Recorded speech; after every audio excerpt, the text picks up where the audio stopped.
নিয়ে যাবে। 13 বছর বয়স হলে সেই বাচ্চা মা বাবার কোনো অধিকার থাকবে না। আফগানিস্তানে দেখছো, কথা বললেই গুলি করে মেরে ফেলছে, বিরোধিতা করলেই গুলি করে মেরে ফেলছে।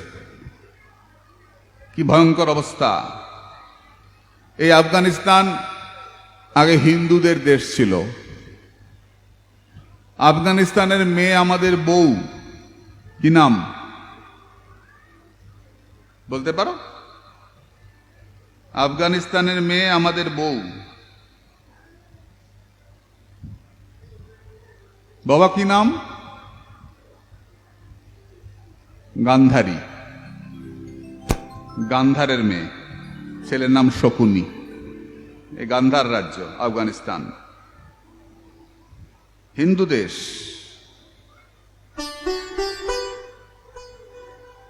আজকে অবস্থা দেখছো, তার জন্য কারা দায়ী? আমরা হিন্দুরাই দায়ী।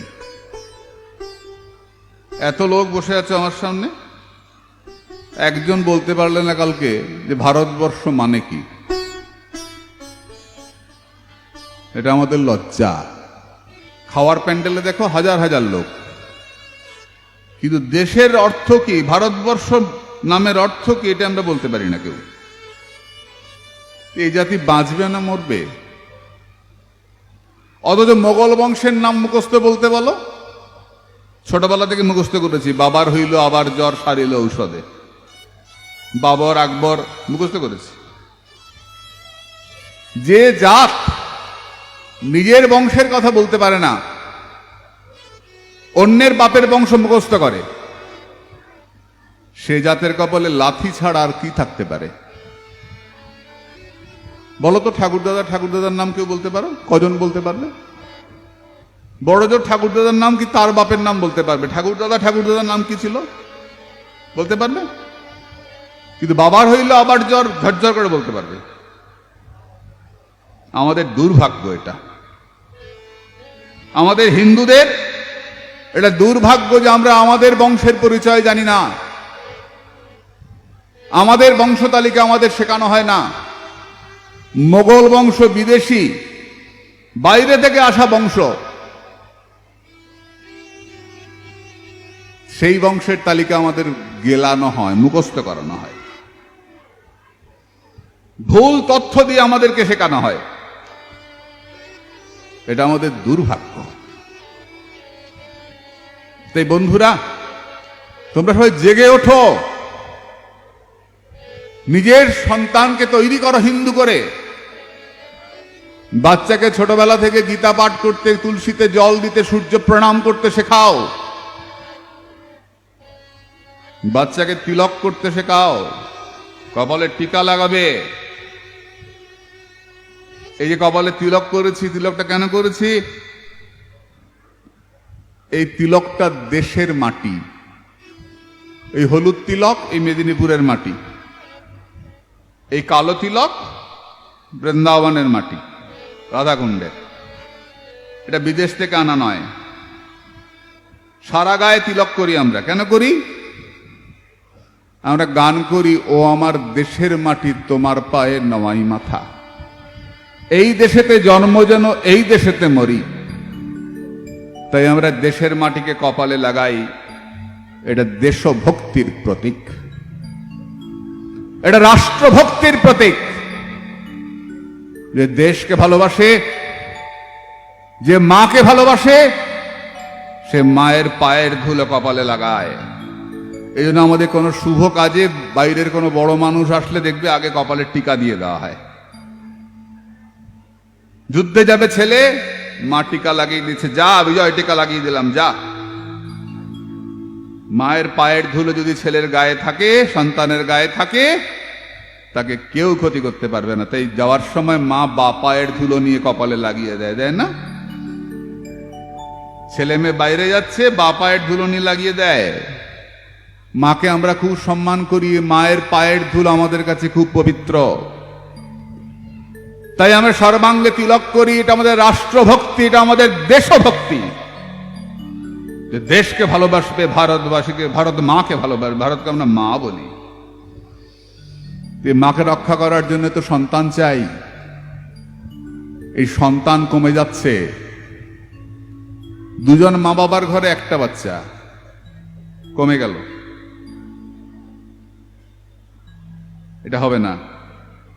আমরা বাচ্চাকে পেটে বুকে বোমা বেঁধে জেহাদি বানাবো না। আমরা বাচ্চাকে ইঞ্জিনিয়ার বানাবো, ডাক্তার বানাবো, স্কুল শিক্ষক বানাবো, সৎ মানুষ বানাবো, দেশভক্ত বানাবো। দেশভক্তির জন্য আমাদের বাচ্চা প্রাণ দেবে। আমাদের বাচ্চা শুধু বম্বে গিয়ে সোনা নিয়ে আসবে আর খুব এসি ঘরে থাকবে, এই জন্য এটা আমাদের উদ্দেশ্য নয়, এটা ভারতবর্ষের আদর্শ নয়।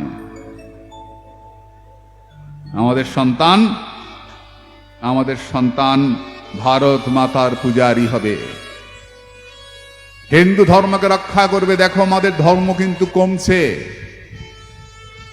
আফগানিস্তান হিন্দু রাষ্ট্র আজকে শেষ, পাকিস্তান, বাংলাদেশ সব শেষ। যেখানে সেখানে হিন্দুদেরকে মেরে ফেলছে, হিন্দু মন্দির ভেঙে দিচ্ছে, হিন্দু মেয়েদের তুলে নিয়ে যাচ্ছে। ভাবতে পারো, ঢাকায় ঘোষণা করে দিয়েছে হিন্দু মেয়েরা সিঁদুর পড়তে পারবে না। তারপরেও তোমরা ভাববে? ভারতবর্ষকে ওরা আক্রমণ করছে, আরম্ভ হয়ে গেছে চতুর্দিকে।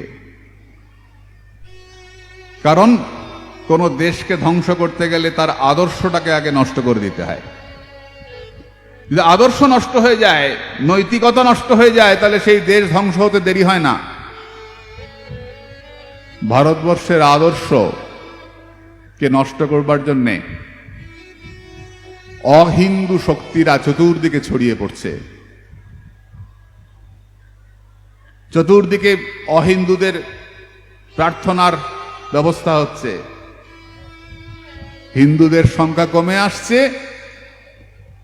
ভিড় কোথায় হচ্ছে? যেখানে ভালো প্রসাদ। হিন্দু কই? হিন্দু কই? কালকে বলেছিলাম হিন্দু শব্দের অর্থ কি? কারো মনে আছে? হাত তোলো। হিন্দু শব্দের অর্থ কি বলেছিলাম? দেখো কি দুর্ভাগ্য আমাদের, দেখেছো?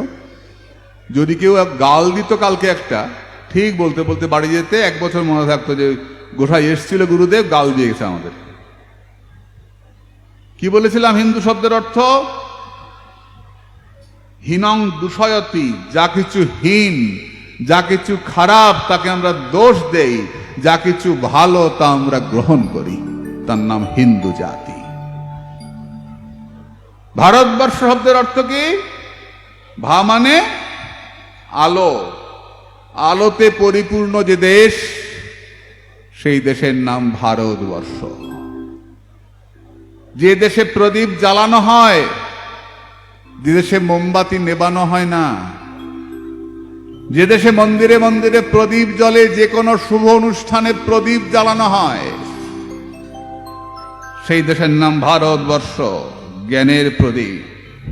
বলে ভারত মাতা কি, বলে ভারত মাতা কি, বলে ভারত মাতা কি জয়। ভারত আমার ভারতবর্ষ, স্বদেশ আমার স্বপ্ন গো। তোমাতে আমরা লোভিয়া জন, ধন্য হয়েছি ধন্য গো। ভারত আমার ভারতবর্ষ, স্বদেশ আমার স্বপ্ন গো। তোমাতে আমরা লোভিয়া জন, ধন্য হয়েছি ধন্য গো।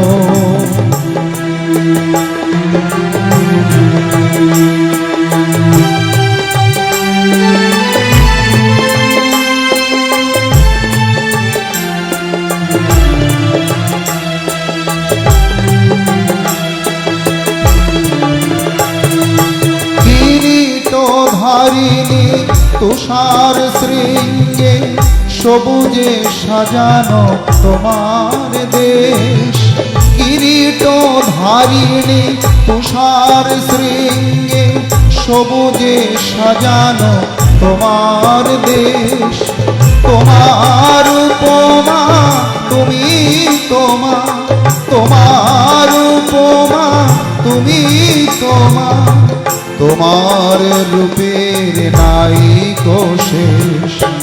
সঘন গহন তমসা সহসা আসে যদি নেমে আকাশে মোর, হাতে হাত রেখে মিলি একসাথে আমরা আনিব নতুন ভোর। ভারত আমার ভারতবর্ষ, স্বদেশ আমার স্বপ্ন গো।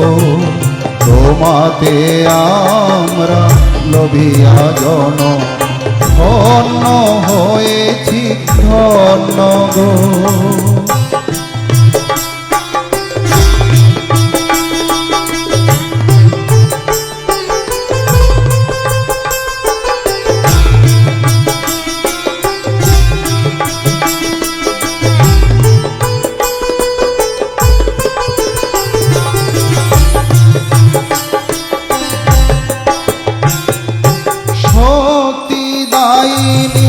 দাও মা শক্তি, ঘুচাও দীনতা ভিড়াবেশ। শক্তি দায়িনী দাও মা শক্তি, ঘুচাও দীনতা ভিড়াবেশ। আধার রজনী ভয় কি জননী, আধার রজনী ভয় কি জননী। আমরা বাঁচাবো এ মহাদেশ। রবীন্দ্রনাথ বিবেকানন্দ বীর সুভাষের মহান দেশ। নাহি কো ভাবনা করি না চিন্তা, হৃদয়ে নাহি কো ভয়ের লেশ। ভারত আমার ভারতবর্ষ, স্বদেশ আমার স্বপ্ন গো। তোমাতে আমরা লভিয়া জনম, ধন্য হয়েছি ধন্য গো। ধন্য হয়েছি ধন্য গো, ধন্য হয়েছি ধন্য গো। বলো ভারত মাতা কি, বলো ভারত মাতা কি, বলো গো মাতা কি, বলো শিব শঙ্কর ভগবান কি, ভোলে বাবা কি, বলো হর হর মহাদেব। এই ভারত মাতার পূজন বলেছিলেন না যে আগামী 50 বছর ভারত মাতাই হউন আমাদের আরাধ্য দেবতা। বন্ধুগণ, মায়েরা, একটা জাগরণ আসছে এখন, একটা জাগরণ আসছে, আমরা জাগরণে সামিল হই। হিন্দু ধর্মের একটা জাগরণ আসছে, আমরা জাগব, আমাদের দেশকে আমরা রক্ষা করব। তাই আমরা এই দেশে থাকব, আমরা যা কিছু ভালো তা গ্রহণ করব,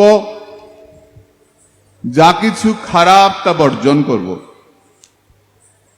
যার কাছে যা ভালো পাবো তা গ্রহণ করব, যা কিছু খারাপ তা ছেড়ে দেব। অবধূতকে জিজ্ঞাসা করলেন, তুমি কার কাছে কি শিখেছ? অবধূত বললেন, পৃথিবী, বায়ুর, আকাশ, আপ, অগ্নি, চন্দ্রমা, রবি, কপত, অজগর, সিন্ধু, পতঙ্গ, মধুকিত ঘজহ, মধুহা, হরিণ, মীন, পিঙ্গলা, কুরর, অর্ভক, কুমারী, শরকৃত, সর্প, উর্ণ, নাভি, সুপেশকৃত। আমি 24 জনের কাছ থেকে শিখেছি। প্রথম গুরু আমার পৃথিবী। পৃথিবী কি করে? পৃথিবীর কাছ থেকে আমরা ধৈর্য গুণ শিখেছি,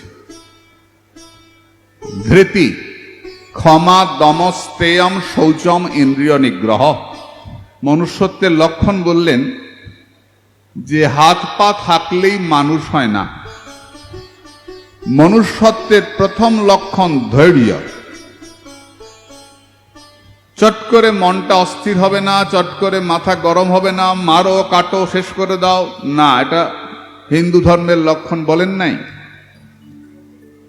এটা মনুষ্যত্বের লক্ষণ বলেন নাই। আমার ধর্মই তোমাকে মানতে হবে, না হলে মাথা কেটে ফেলা হবে, হয় মানো না হলে মরো। আমাদের এগুলো বলা হয় না, আমাদের বলা হয় তুমি যেমন ইচ্ছা চলো। যদি তুমি মূর্তি মানো তুমি হিন্দু, মূর্তি মানো না তুমি হিন্দু। তুমি সাকারকে বিশ্বাস করো হিন্দু, নিরাকারকে বিশ্বাস করো হিন্দু, যে কোনো কিছু একটা মানো তুমি হিন্দু। কত পথ, যে কোনো পথে তুমি অগ্রসর হও। তোমাকে কালী মানতেই হবে, তোমাকে কৃষ্ণ মানতেই হবে, তোমাকে রাম মানতেই হবে, নালে কেটে ফেলবো। খালি মারো কাটো খুন করো ধর্ষণ করো অত্যাচার করো। দেখো না সারা পৃথিবী জুড়ে শুধু মারামারি কাটাকাটি, ভয়ঙ্কর ব্যাপার। ভারতবর্ষে এখনো অতটা হচ্ছে না কেন? এখনো হিন্দু বেশি আছি আমরা, তার জন্য। তাও অনেক কমে গেছি। স্বাধীনতার সময় ছিলাম 90 ভাগ, এখন হচ্ছে 70 ভাগ। 70 ভাগ আছি বলে এখন আমরা ভদ্রলোকের জাত। তো হিন্দু জাতিটা ভদ্রলোক কি করে, নিজেও ভালো থাকে, পাশের বাড়িকেও ভালো রাখে। আর অভদ্র হলে কি করে, বাড়ির সব ময়লা নিয়ে পাশের বাড়িতে ফেলে, লাগালাগি করে, দুষ্টামি করে। সমাজ মানুষ তৈরি করে। তো দেখবে আমরা বাড়ি কিনতে গেলে খোঁজ করি পাড়াটা কেমন রে, বলে খুব ভদ্রলোকের পাড়া, সব শিক্ষিত লোক, স্কুল মাস্টার, ঠিক আছে ওখানে জমি কেন। আর যদি দেখি না অসভ্য মদের দোকান আর এসব নোংরামি, বলি না কিনিস না বাবু, বাজে পাড়া, বলি না আমরা। তো ভদ্রলোক হিন্দু কাকে বলে? যারা ভদ্রলোক, ভদ্র জাতি। তুমি তোমার থাকো, আমি আমার থাকি, কেউ কাউকে বিরক্ত করে না। আর অসভ্য জাত হলে আমার বাড়ির ময়লাটা তোমার বাড়ি ফেলবো, তোমার বাড়ি শঙ্খ বাদলে আমার অসুবিধা, তোমার বাড়ি কাশির বাড়ি পড়লে আমার অসুবিধা, তোমার বাড়ি তোমার কত অসুবিধা, আমার সব অসুবিধা। আমি কি করলে তোমার কি সেটা না, আমার জন্য তোমার কোনো অসুবিধা হচ্ছে কিনা, তোমার জন্য অসুবিধা, সব ব্যাপারে অসুবিধা। আপত্তি করে, অত্যাচার করে, অসভ্য জাত, অত্যন্ত অসভ্য। হিন্দু জাতি সভ্য জাতি, ভদ্রলোক ধর্ম। তাই আমাদের হরিসভায়, আমাদের ধর্মসভায় কালীও থাকেন, কৃষ্ণও থাকেন, শিবও থাকেন, হনুমানজিও থাকেন, আমাদের কোনো সমস্যা হয় না। এটা হিন্দু জাতির বৈশিষ্ট্য। সবাইকে প্রণাম করো, সবাই কাছ থেকে শেখো, কোনো সমস্যা নাই। আমাদের জাতির কথা বলে, সাধু দেখলেই প্রণাম করো, মানুষ দেখলেই তার মধ্যে ভগবান আছেন চিন্তা করো। জীবে সম্মান দিবে জানে কৃষ্ণ অধিষ্ঠান। শুধু মানুষ নয়, কুকুর চণ্ডালকে প্রণাম করতে বলেছেন। দণ্ডবৎ করিবে বহু মান্য করি, এটা একমাত্র হিন্দু জাতি বলে। সব পশু পাখিকে একমাত্র হিন্দু জাতি প্রণাম করে, করে না? কালকে আমরা আলোচনা করেছি, হিন্দু জাতি একমাত্র জাতি সমস্ত পশু পাখিকে প্রণাম করে। পোকা মাকড় সাপ কাল তেঁতুল বিছা থেকে আরম্ভ করে যত পশু পাখি সব হিন্দু জাতি প্রণাম করে। হিন্দু জাতি বলে যত্র জীব তত্র শিব, যত্র নর তত নারায়ণ। ভদ্রলোকের ধর্ম সবাইকে সম্মান করতে শেখায়। আমার ধর্মের না হলেই তাকে তরোয়াল দিয়ে হত্যা করো, আমার ধর্মের না হলেই সেই মেয়ে লোককে ধর্ষণ করো।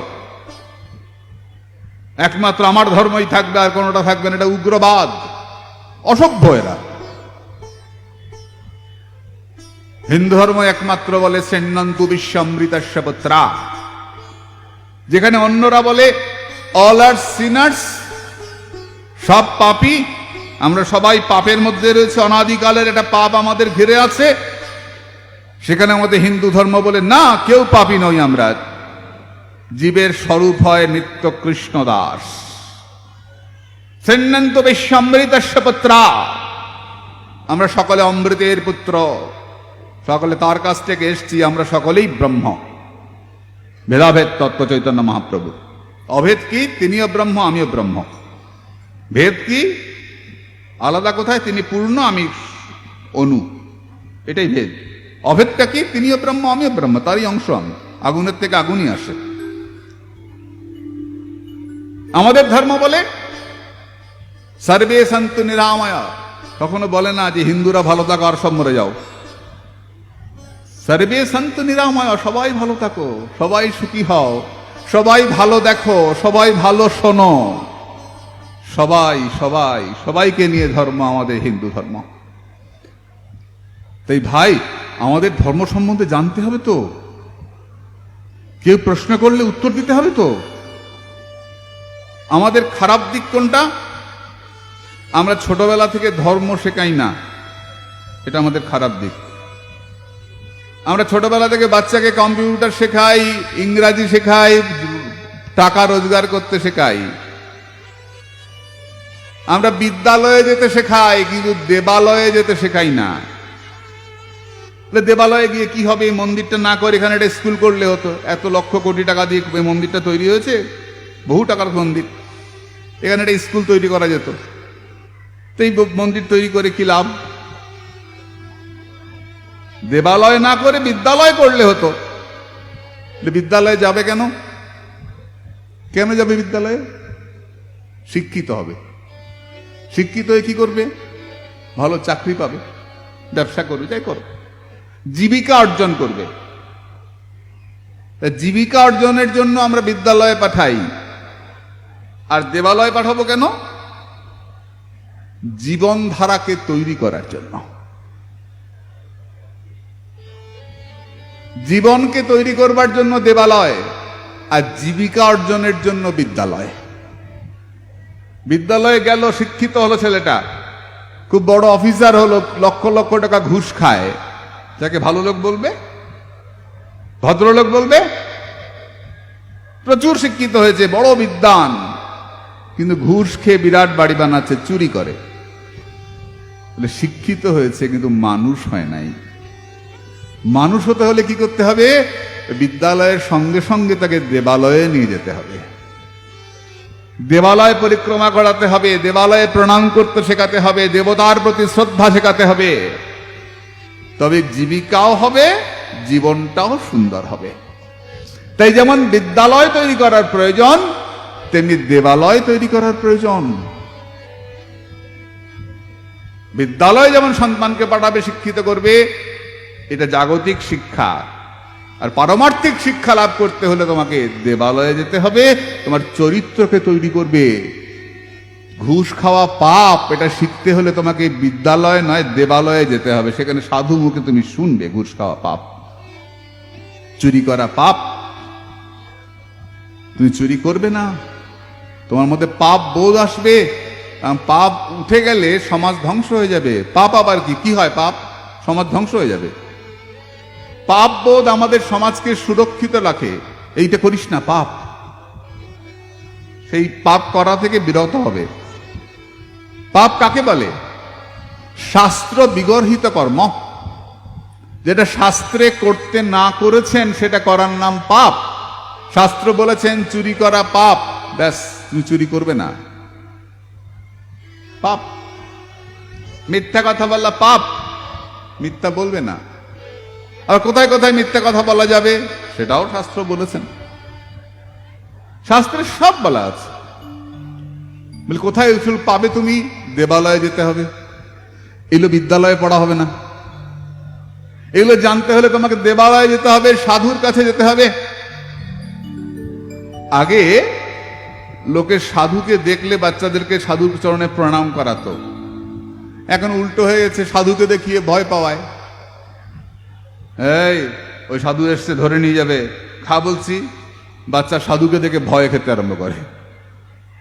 আগে সাধু ছিলেন প্রীতিজনক, এখন হয়েছেন ভীতিজনক। আগে সাধুকে দেখিয়ে মায়েরা বাবারা বাচ্চাদের সাধুর কাছে পাঠিয়ে দিতেন, গুরুকুলে পাঠাতেন না? জন্মের পর গুরুকুলে যেতে ছেলেরা, গুরুকুলে গিয়ে গুরুদেবের কাছে বিদ্যা শিক্ষা করত। সবাই কি বুদ্ধিমান ছিল? না। গুরুর আশীর্বাদে মঙ্গল হতো।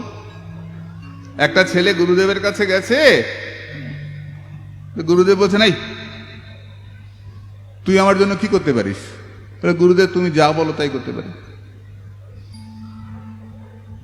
গুরুদেব একদিন বলছেন, শোন কি বলে, আমার ছেলেটাকে জলে ফেলে দিত। যেই গুরুদেব বলেছেন, ও গিয়ে গুরুদেবের ছেলেটাকে, গুরুপুত্রকে ছুঁড়ে জলে ফেলে দিয়েছে। গুরুদেব বলেছে, গুরুদেব যা বলে তাই করে। গুরু ভাইরা সব ছাপিয়ে পড়ে তুলে আনলো। উনি তো খুব বকা, তুই ফেললি যে? গুরুদেব বললো যে বোকা, গুরুদেব যা বলে তাই করে, ফেলে দিয়েছে। গুরুবাক্য। আর একদিন গুরুদেব বলছে, শোন আমার ঘরে আগুন দিত, আমার সত্যি সত্যি আগুন দিয়ে দিয়েছে, দাউ দাউ করে আগুন জ্বলছে গুরুদেবের সেই কুটিরে। এবার তো গুরু ভাইরা এসে জল দিয়ে নিবিয়ে ওকে থাপ্পড় মেরে বার করে দিয়েছে। ভোদাই একটা। তো কানতে কানতে চলে গেছে, ওই একবার করে আসে, গুরুদেবকে প্রণাম করে চলে যায়, আর আশ্রমে থাকে না, গুরু ভাইরা মারে আসে। তো দেখতে দেখতে গুরুদেবের যাবার সময় এসে গেছে। গুরুদেব চলে যাবেন, শেষ শয্যায় শুয়ে আছেন। এবার শিষ্যরা ভিড় করছে। তো প্রধান প্রধান শিষ্যরা আসছে, গুরুদেব কাউকে জপের মালা, কাউকে চাদর, যেমন যেমন দিয়ে দিচ্ছেন, যাও নিয়ে যাও। সবাই সব নিয়ে চলে গেছে। তারপর ওই বোধাইটা এসছে একদম শেষে, প্রণাম করে দাঁড়িয়ে আছে। গুরুদেব বলছেন, তোর কি লাগে? গুরুদেব, আমার কিচ্ছু লাগে না, তুমি চলে যাচ্ছ, আমি কি করে থাকবো? আমার তো গুরু চরণ ছাড়া আর কিছু নাই, তুমি চলে যাচ্ছ, আমি কি করে থাকবো গুরুদেব? হ্যাঁ রে, আমি তো সবাইকে সব দিয়ে দিয়েছি, একটা জিনিস এখনো কাউকে দেই নাই, আমার আশীর্বাদটা কাউকে এখনো দেই নাই। যা, আমি তোকে প্রাণ ভর আশীর্বাদ করলাম, জগৎগুরু গোবিন্দ তোর শিষ্য হবে, তুই গুরুর গুরু হবি, যা। তুই তো বোকা, তোর তো বুদ্ধি নাই, তুই তো গুরুবাক্য মানিস শুধু, আর কিছু জানিস না, যা, তুই জগৎগুরুর গুরু হবি, যা। গুরুর আশীর্বাদে ওই বোকা ছেলেটা পরবর্তীকালে তৈরি হলেন সান্দীপনী মুনি।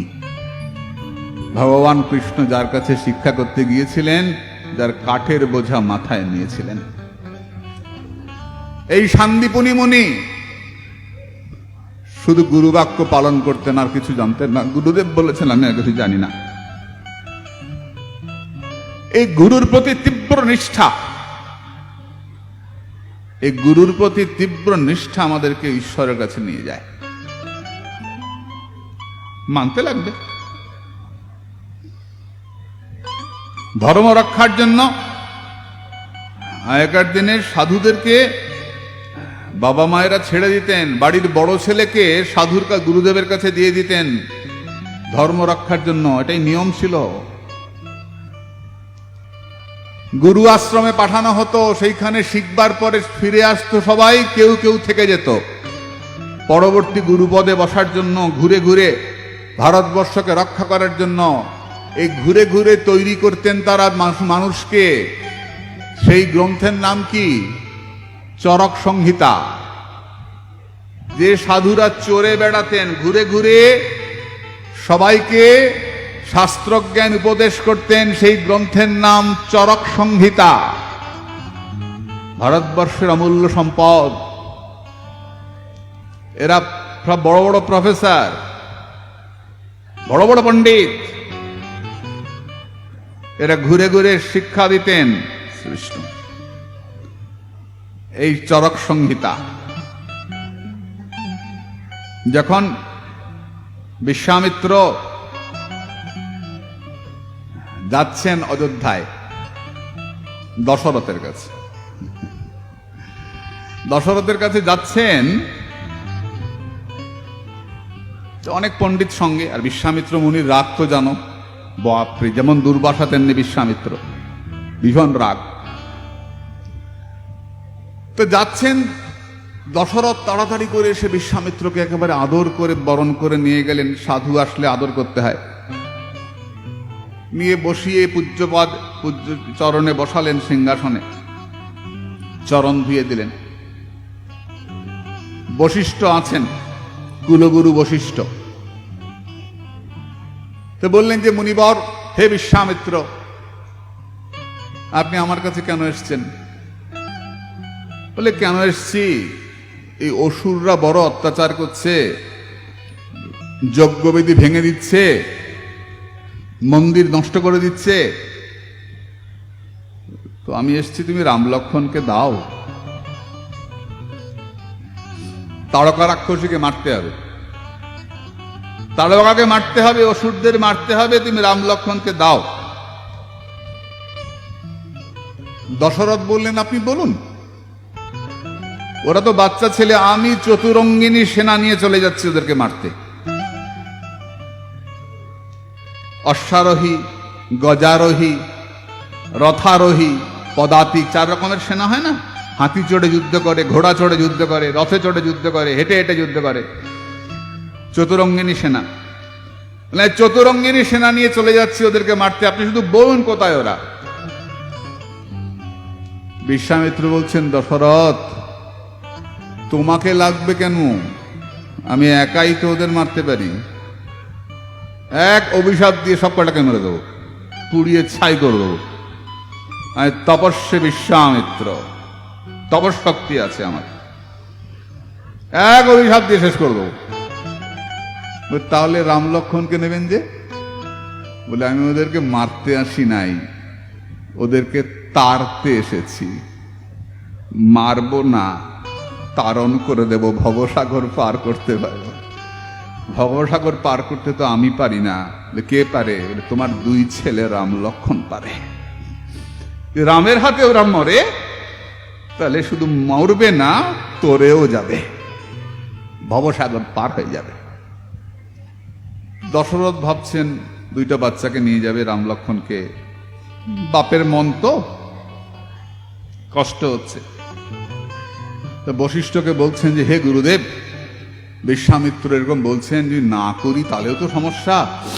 রাগ করে সাধু যদি অভিশাপ দিয়ে দেয়, কি করা যায়? বশিষ্ঠ বলছেন, দশরথ, তোমার কি সন্তান ছিল? না। সন্তান কোত্থেকে জন্মালো? যজ্ঞ থেকে জন্মালো।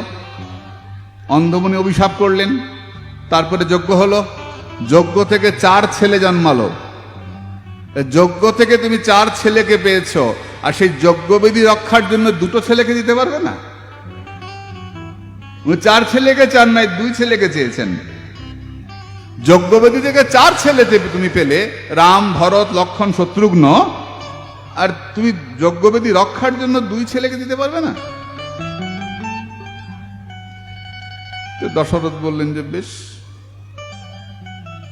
আপনি 2 ছেলেকে নিয়ে যান। বশিষ্ঠ বললেন, তুমি বললে তো হবে না। কেন?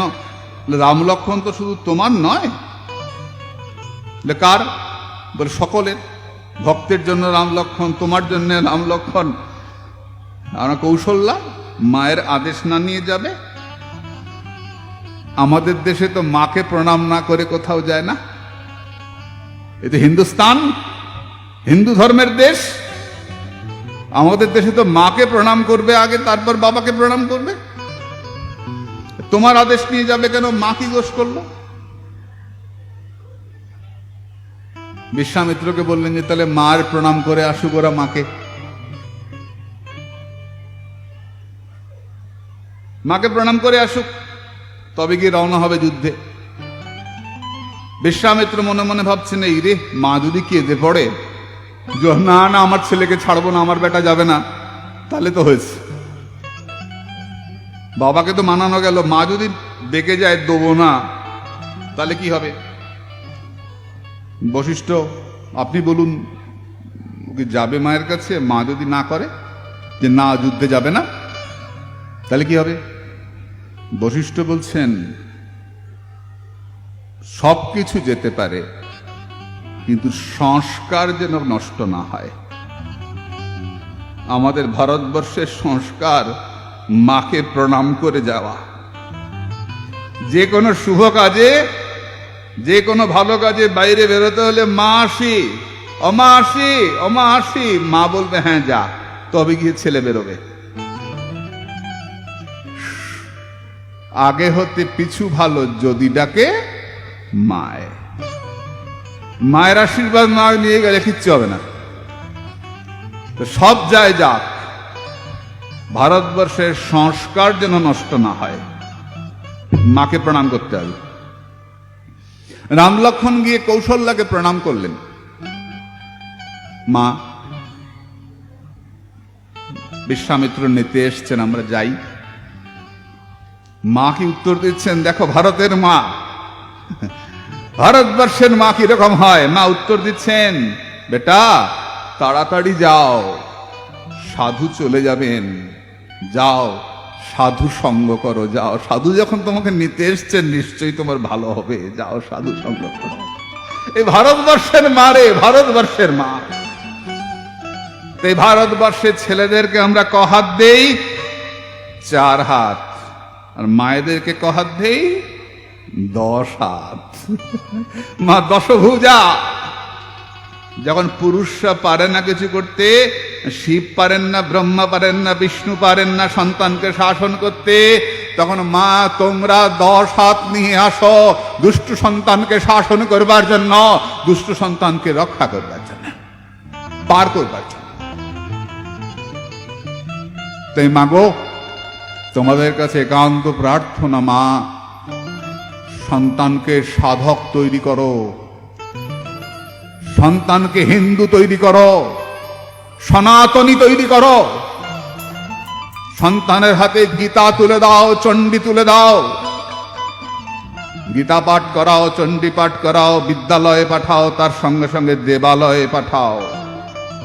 চল, শুধু খেতে যাবিনি, পাঠ শুনবি, মন্দির পরিক্রমা করবি, চল। সন্তানদেরকে দেবালয়ে পাঠাও, সন্তানদেরকে কম্পিউটার শেখাও, তার সঙ্গে সঙ্গে ত্রিশূল চালানো শেখাও। এটা ভারতবর্ষের বীরত্বের পরিচায়ক। বলি সাধু, আমরা তো মালা করি, জানিতাই জানিতাই, জয়নিতাই করো, তাতে আপত্তি নাই, তার সঙ্গে সঙ্গে ত্রিশূল চালানো অভ্যাস করো। ধর্ম রক্ষা করতে গেলে মালাও জপতে হবে, ত্রিশূলও চালাতে হবে। ভগবান ত্রিশূল দিয়ে রক্ষা করেছিলেন না বৃন্দাবনে? মহাদেব ত্রিশূল কিভাবে ঘুরিয়েছিলেন? ত্রিশূল হাতে নিয়ে চক্রের মতো ঘুরিয়েছিলেন। কেন? ইন্দ্রের বজ্র থেকে বৃন্দাবনকে রক্ষা করার জন্যে। তাই সেই জায়গাটার নাম চাকলেশ্বর, চক্রতীর্থ। বৃন্দাবনে চাকলেশ্বর মহাদেব আছেন না? ভূতেশ্বর, কামেশ্বর সব আছেন। গোপেশ্বর, চাকলেশ্বর, চক্রতীর্থ। মহাদেব ত্রিশূল ঘুরিয়েছিলেন, চক্রের মতো ত্রিশূল ঘুরেছিল। ভগবান কৃষ্ণকে যখন ওই বজ্রপাত হচ্ছে, গোবর্ধন ধারণ করলেন ভগবান, মহাদেব তখন চক্র ঘুরিয়ে ইন্দ্রের বজ্রকে রক্ষা করছেন, বজ্রকে ফিরত দিচ্ছিলেন। তাই মালাও জপতে শেখাও, তিলক করতেও শেখাও, তার সঙ্গে চক্র ঘোরাতেও শেখাও, ত্রিশূল চালাতেও শেখাও। শুধু জয়নিতাই নয়, তার সঙ্গে বীরত্বের দরকার। আমরা যে ভগবানদের পূজা করি, সব ভগবানের হাতে অস্ত্র আছে, আছে না বাবা? কিছু নাই, মা শীতলার হাতে ঝেঁটা আছে, ঝেঁটিয়ে বিদায় করবে, আছে না ঝাঁটা? কিছু নাই পাস তো মা হাতে ঝাঁটা নে, ধর্ম রক্ষার জন্য হাতে ঝাঁটা নে, তাতেও দোষ নাই। আর যদি পারিস তো ত্রিশূল ধর, ধরতেই হবে ধর্ম রক্ষার জন্য। শুনতে খারাপ লাগছে? হ্যাঁ, লাগবে, স্বাভাবিক।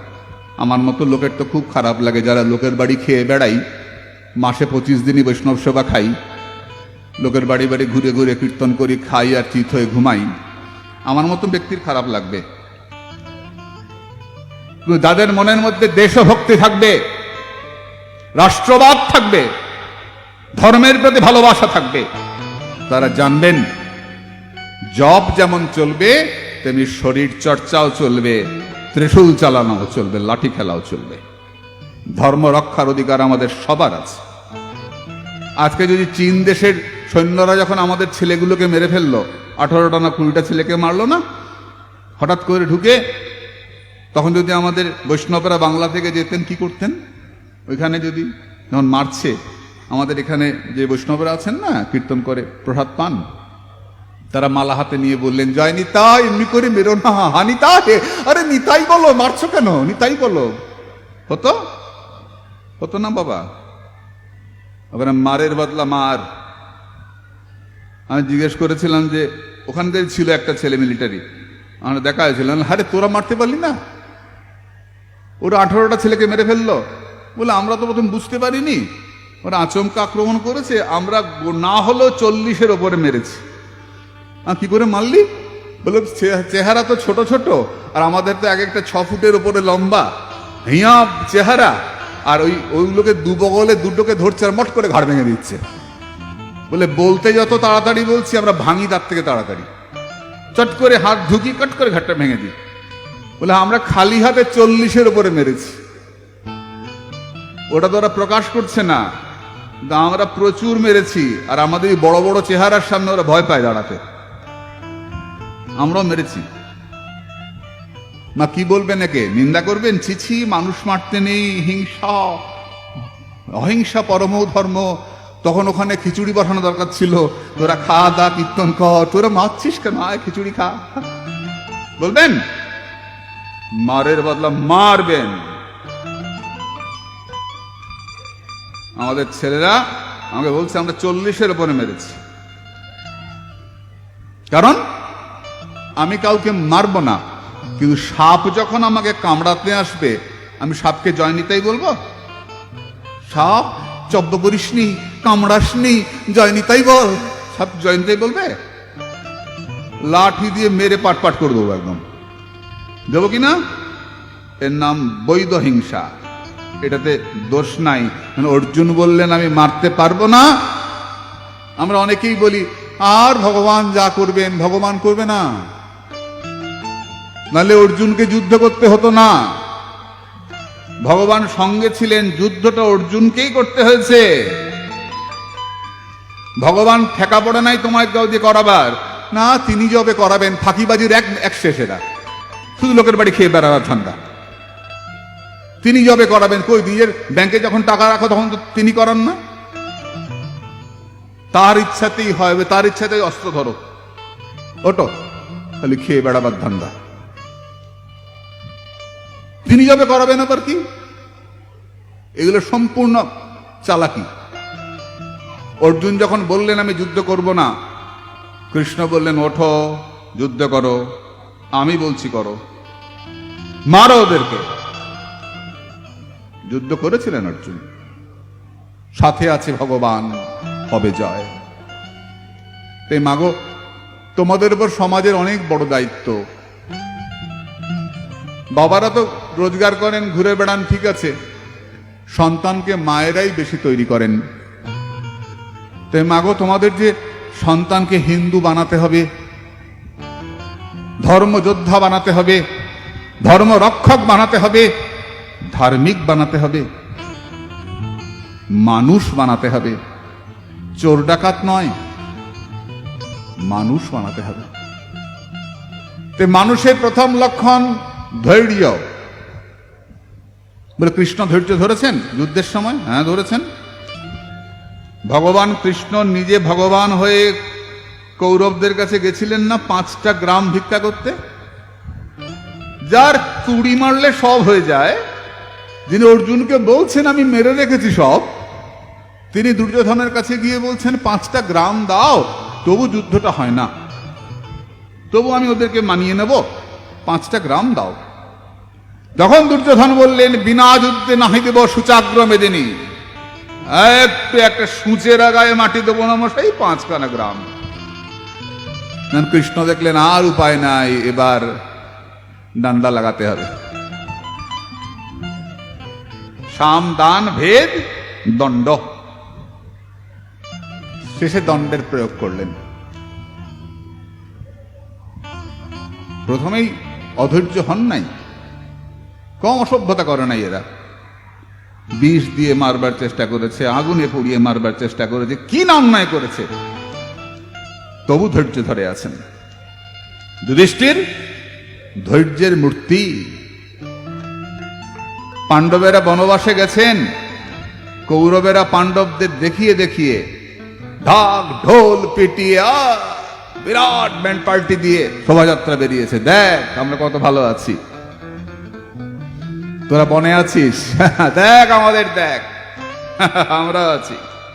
দুর্যোধনের অতি লোভ, হস্তিনাপুরও আমার, ইন্দ্রপ্রস্থও আমার, সব যাচ্ছে। ভীম তো নিষ্পিস নিষ্পিস করছেন, গদা দিয়ে দেব নাকি একটা বাড়ি। অর্জুনের হাত নিষ্পিস করছে, আমাদেরকে দেখিয়ে যাচ্ছে, দেখিয়ে দেখিয়ে নাচছে। যুধিষ্ঠির চুপ। গেছে গন্ধর্বদের পাশ দিয়ে যাচ্ছে, বাগানে দিয়ে। কি হয়, মানুষ না যখন ক্ষমতা এসে যায় হাতে, মানুষ ভুল করে ফেলে, নিজেকে অনেক কিছু ভাবে। যেই অহংকার আসে অমনি কি হয়, পতন হয়ে যায়।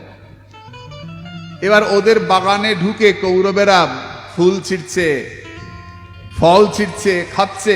আরে কে আমাদের কি করে, আমরা তো জিতে গেছি। এসছে, ওরা বেঁধে রেখে দিয়েছে, বেঁধে রেখে দিয়েছে। দুর্যোধন বাধা। দেখো যুধিষ্ঠিরের কত ধৈর্য। যুধিষ্ঠির অর্জুনকে বলছেন, অর্জুন যাও ভাই, কৌরবদের ছাড়িয়ে দাও।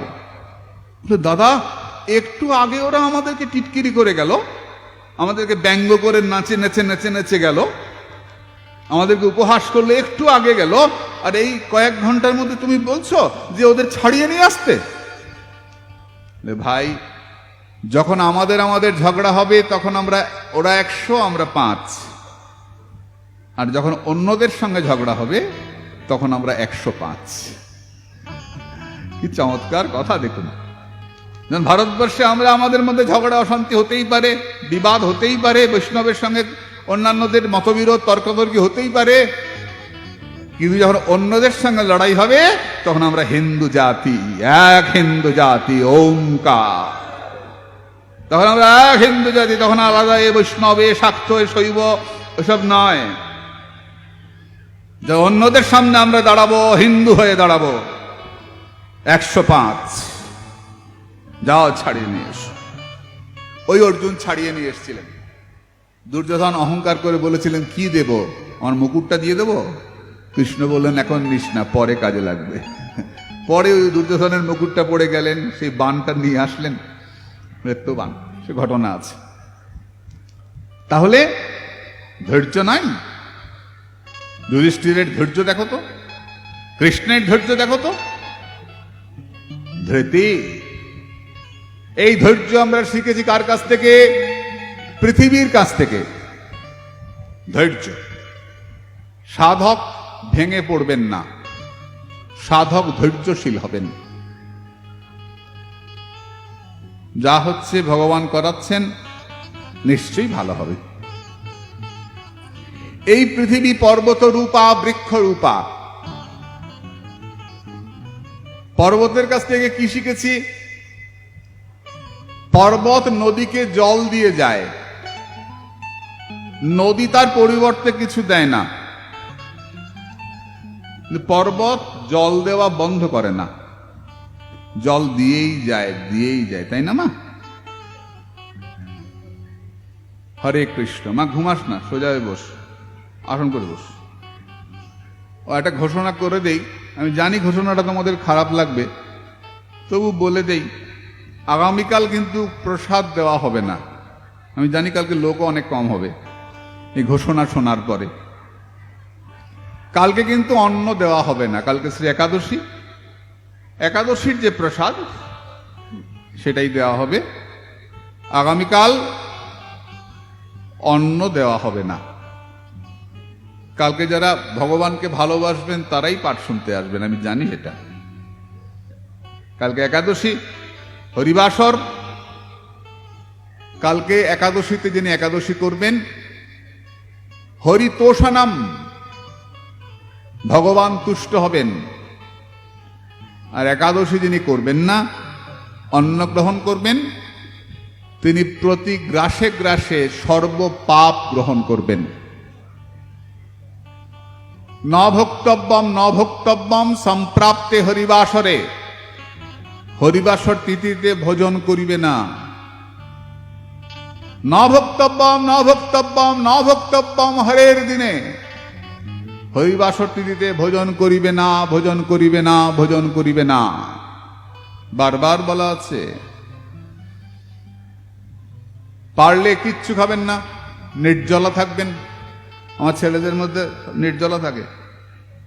যদি নির্জলা না পারেন তাহলে শরবত পাবেন। আমি শরবত পাই,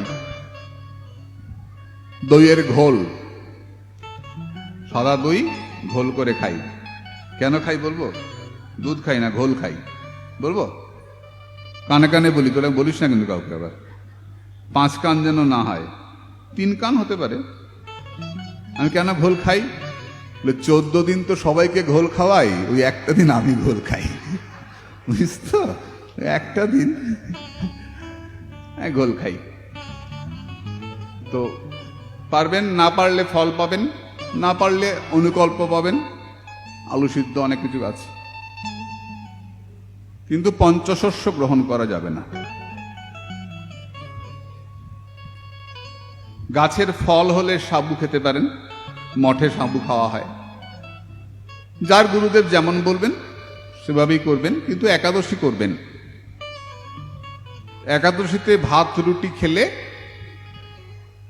সর্বপাপ গ্রহণ করা হয়।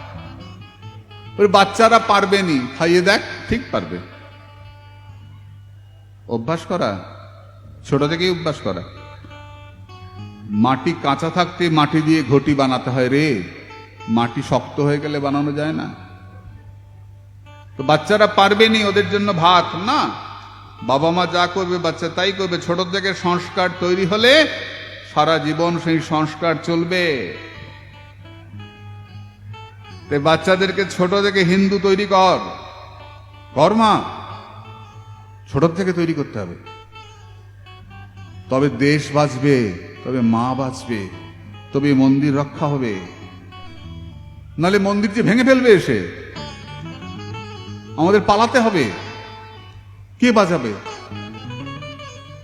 তো বাচ্চাদের তৈরি হতে হবে, মেয়েদের তৈরি হতে হবে। আমরা মেয়েদেরকে গাধার সঙ্গে কুকুরের সঙ্গে এক আসনে রাখি না। অন্যরা বলে মেয়ে গাধা আর কুকুর একসঙ্গে চেইন দিয়ে বেঁধে রাখবে, দড়ি দিয়ে। মেয়েরা শুধু সন্তান উৎপাদনের যন্ত্র, এরকম কথা বলে। আমরা মেয়েদেরকে, জ্যান্ত মেয়েকে পূজা করি। কখন পূজা করি? কুমারী পূজা করি না? হিন্দু ধর্ম সেই ধর্ম যে ধর্মে ওই জ্যান্ত মেয়ের পায়ে বড় বড় সাধু সন্ন্যাসী মাথা ঠোকায়। কুমারী পূজা করি। আমরা শুধু মাটির প্রতিমা পূজা করি না, আমরা জ্যান্ত মেয়েকে পূজা করি। আমরা মাকে সম্মান করি, আমরা মাকে মাই জানি। যেখানেই সম্মান সেখানে আমরা মা বলি। কাকিমা, জেঠিমা, ঠাকুমা, দেখ যেখানে সম্মানের জায়গা সব মা বলি আমরা। মাকে আমরা সম্মান করি। তাই মা সন্তানকে একাদশী করাবে, দেখবে কিচ্ছু হবে না। আমিও প্রথম ভাবতাম কি করে থাকবো শুধু শরবত খেয়ে। কই, ভালোই তো থাকি, খারাপ তো হয় না। 14 দিন স্টমাকটা কাজ করতে করতে পরিশ্রান্ত হয়ে যায়। 14 দিন পর পর একদিন যদি এটাকে রেস্ট দেওয়া যায়, বিশ্রাম দেওয়া যায়,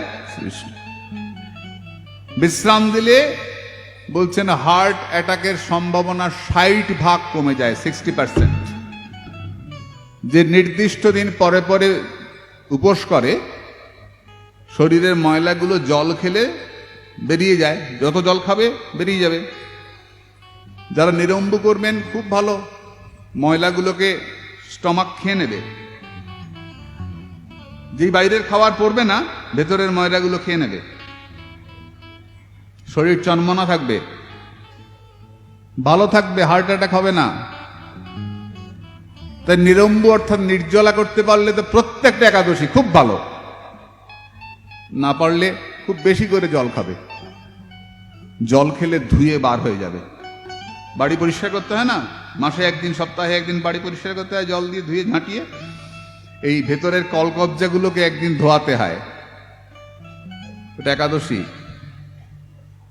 ভেতরে কলকবজাগুলোকে ধোবেন, আর সারাদিন কত খাবেন? খান তো, সারাদিনই তো খান, একদিন ধোবেন না ভেতরের কলকবজাগুলোকে, বেশি করে জল খাবেন। খুব গরম পড়েছে, নুন চিনির জল খান, বিট লবণ দিয়ে, এমনি লবণ খাওয়া যায় না, সন্দক লবণ দিয়ে, লেবু দিয়ে, চিনি দিয়ে খান না, বেশি করে শরবত খান, বেশি করে খান, শরীর ভালো থাকবে। একাদশীতে শরীরটাকে হালকা করবেন, ভালো থাকবেন, বেশি দিন বাঁচবেন। আমাদের শরীরটা তো অলসতায় ভরে গেছে, আমি নিজেকে দিয়েই দেখি, সারাদিন অলস থাকি, ফিজিক্যাল এক্সারসাইজ করি না, এটা খারাপ। কাজে একাদশী অবশ্যই করবেন। জয় গৌর। আমরা প্রসঙ্গে ফিরে আসি। পর্বত নদীকে জল দেয়, নদী পাল্টা কিছু দেয় না, কিন্তু তাতে পর্বত জল দেওয়া বন্ধ করে না। তেমনি সাধু গুরুদেব কে কি দিল তা লক্ষ্য করেন না, তিনি আশীর্বাদ দিয়েই যান। গুরু এমন এক জিনিস, এরকম বন্ধু হয় না রে। গুরুকে আমরা কি জানাই? আমাদের দুঃখটাই জানাই, আনন্দ খুব কম জানাই। ব্যবসায় কত টাকা লাভ হয়েছে কজন বলি গুরুদেবকে? যে এবার পুজোয় খুব ভালো লাভ হয়েছে, এবার সেলে খুব ভালো লাভ হয়েছে, কজন বলো? বলো কেউ? বলবো, তারপর যদি বলে টাকা দে। কেউ বলো? পুজোয় কি শাড়ি কিনেছো বলো? হ্যাঁ বলো না গো, কি শাড়ি নিয়ে ঘরে গেছো বলো না। যদি চুরি হয়ে যায় ঘরে, সব শাড়ি নিয়ে যায় চোরে, চুরি হয়ে গেছে, ও গুরুদেব সর্বনাশ হয়ে গেছে, আমার সর্বনাশ হয়ে গেছে, সব নিয়ে গেছে গো, তাই না? ব্যবসায় ক্ষতি হলে গুরুদেবকে বলো, লাভ হলে বলো। গুরুদেবকে শুধু দুঃখই দেই আমরা, তাতেও গুরুদেব কিছু মনে করেন না। তা আমরা যেমন দুঃখ দেব, তেমনি ভজনটাও তো গুরুদেবকে দেব। আমি তো গুরুদেবের পাঠশালায় ভর্তি হয়েছি, গুরুদেব মাস্টারমশাইকে যেমন জ্বালাবো, তিনি পরীক্ষায় তো ভালো রেজাল্ট করব, তবে তো মাস্টারমশাই খুশি হবেন। দেহের জন্য দেহের ডাক্তার, আর মনের জন্য সাধু গুরু বৈষ্ণব ডাক্তার, তাদের কাছে গিয়ে মন ভালো করি আমরা। তাই গুরুর কাছে আমরা যাই মনকে ভালো করার জন্য। তিনি আমাদেরকে দিয়েই যাচ্ছেন, দিয়েই যাচ্ছেন, তার পরিবর্তে আমরা কিচ্ছু দেব না। দীক্ষা নিয়েছি কত বছর, কোথায় এগোচ্ছি, কোথায় এগোলাম না তো। হায় রে কুকুর রে, হায় রে কুকুর, কিছুই করলাম না, জীবনটা চলেই গেল। একবার এই খেদটা হয়? আমার তো হয় না। আমি যখন 50 বছরে পড়লাম, এখন 53 চলছে, 50-এ পড়লাম, তো সবাই খুব আমাকে ফোন করে বলে না, খুব বলছে এই সেই সেই সেই। তখন আমি আমার সম্বন্ধী, নাম বলতে হয় না? বলতে হয় না রে? বলতে নাই? স্বামীর নাম তো বলে না, সম্বন্ধী নাম বলে? বলে না? দেখিস বাবু, ভুল টুল যেন না হয়, বৈষ্ণবের জায়গা এটা। আমার সম্বন্ধী প্রভুপাদ নবদ্বীপ চন্দ্র গোস্বামী। আমি বললাম ফোন করে, বড়দা প্রণাম। কেন রে? বলে ওটা আমি আজকে 50 বছরে পড়লাম। ও আমার থেকে কয়েকদিনের বড়, কয়েকদিনের। ওর জন্ম ঝুলন পূর্ণিমায়, আমার জন্ম পরের পঞ্চমীতে, কৃষ্ণা পঞ্চমী। ও পূর্ণিমায় জন্ম বলে ফর্সা, আর আমি পঞ্চমী বলে, কৃষ্ণপক্ষ তো কালো, ওর একটা অহংকার আছে। তা থাকতেই পারে, ফর্সা মানুষ। তা আমি ফোন করে বললাম যে বদারে, আমি 50 বছরে পড়লাম, কি করি বলতো আজকে? নবদ্বীপ প্রভু আমায় বলল, একটা ঝাঁটা নিয়ে নিজের কপালে 50 বার মার।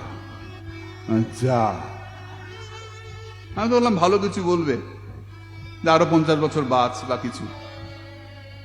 বললো ঝাঁটা নিয়ে কপালে 50 বার মার। কেন রে? 50 বার মার আর বল 50টা বছর ভজন ছাড়া কাটিয়ে দিলাম। 50টা বছর ভজন করলাম না, আর কদিন বাঁচবো? ভজন করা তো হলো না। 50টা বছর ভজন ছাড়া কাটিয়ে দিলাম। আরো 3 বছর চলে গেল, 53 চলছে, ভজন করা তো হলোই না। জীবনটা তো কেটেই গেল, আর কদিন বাঁচবো বল দেখি? বেশি দিন তো বাঁচবো না। যার জন্য এলাম পৃথিবীতে, সেই ভজনটাই তো করা হলো না।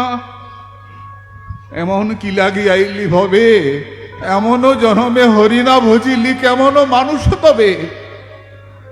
মানুষ আকার হইলেই কি হয়, করহ ভূতের কাম, নহিলে বদরে কেন না বলহ শ্রীকৃষ্ণ গোবিন্দ নাম। দিবস রজনী আবল তাবল পেঁচাল পাড়িতে পারো, তাহার ভিতর কখনো কেন কি গোবিন্দ বলিতে নার। সারাদিন কত বাজে কথা বলো, পরনিন্দা করো, কিছুতেই পরনিন্দাটাকে আটকাতে পারি না। অন্যের কথা হলেই নিন্দা করি, এখনো করি, আজকেও করেছি, কিছুতেই আটকাতে পারি না।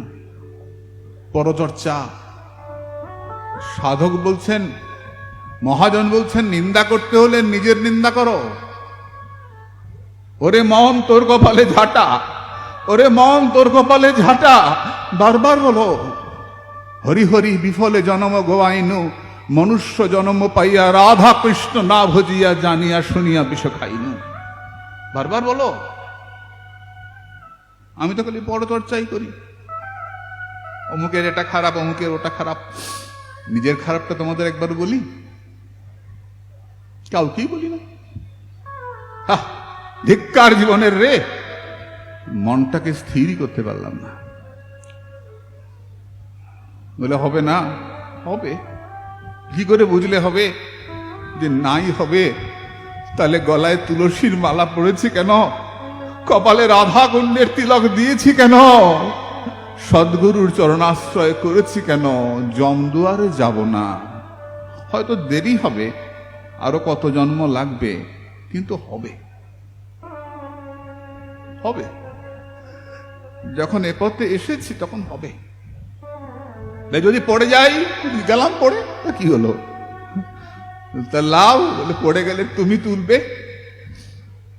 পড়ে যাওয়ার স্বভাব মোদের, তুলে ধরা ঠাকুর আমাদের। তুই তুলবে,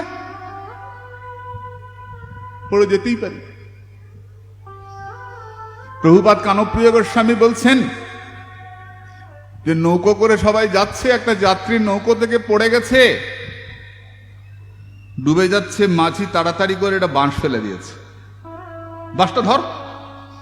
যদি লোকটা বাঁশটাকে আঁকড়ে ধরতে পারে, মাঝি ঠিক টেনে টেনে ওটাকে নদীর ধারে নিয়ে আসবে। নৌকোয় হাতে উঠতে পারছে না, কিন্তু ডুবে যাবে না। মাঝি বাঁশ ফেলেছে না, বাঁশটা ধরে আছে, নদীর ধারে পৌঁছে যাবে। তেমনি ভজন করতে করতে হয়তো পড়ে গেছিস কোনো কারণে, ভয় করিস না, গুরু চরণ ধরে থাক। ওই গুরু চরণ ধরে থাকলে নিশ্চয়ই গুরুদেব ভবনদী পার করে দেবে, নিতাই গৌর চরণে পৌঁছে দেবে। বলে চরণটা যেন ছাড়িস নি, চরণটা যেন ছাড়িস নি, চরণটা ধরে থাক। ভজনের জন্য ধরে থাক, ধান্দার জন্য না, ভজনের জন্য ধরে থাক। তাই পৃথিবী নদীকে জল দেয়, নদী কিছু দেয় না, কিন্তু পর্বত জল দিয়েই যায়। গুরুদেব আমাদেরকে কৃপা করেন। বলে সদ্গুরু ভগবান কি জয়। গুরু চরণ কমল ভজন, গুরু চরণ কমল ভজন, গুরু চরণ কমল ভজন, গুরু চরণ কমল ভজন, গুরু চরণ কমল ভজন, গুরু চরণ কমল ভজন। गुरु कृपा बिना नहीं कोई साधन बल, गुरु कृपा बिना नहीं कोई साधन बल, भज मन भज अनुखा, गुरु चरण कमल भज मन, गुरु चरण कमल भज मन।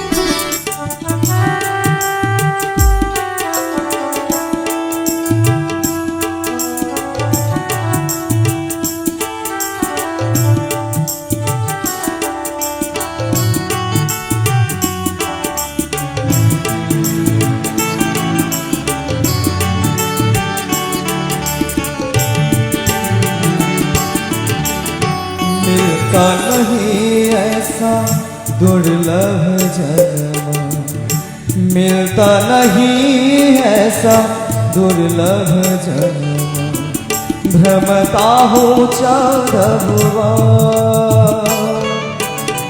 किसको मिलते हैं आहो भाग्य से, किसको मिलते हैं आहो भाग्य से, हरि भक्तों की दर्शन, गुरु चरण कमल भज मन, गुरु चरण कमल भज मन, गुरु चरण कमल भज मन, गुरु चरण कमल भज मन।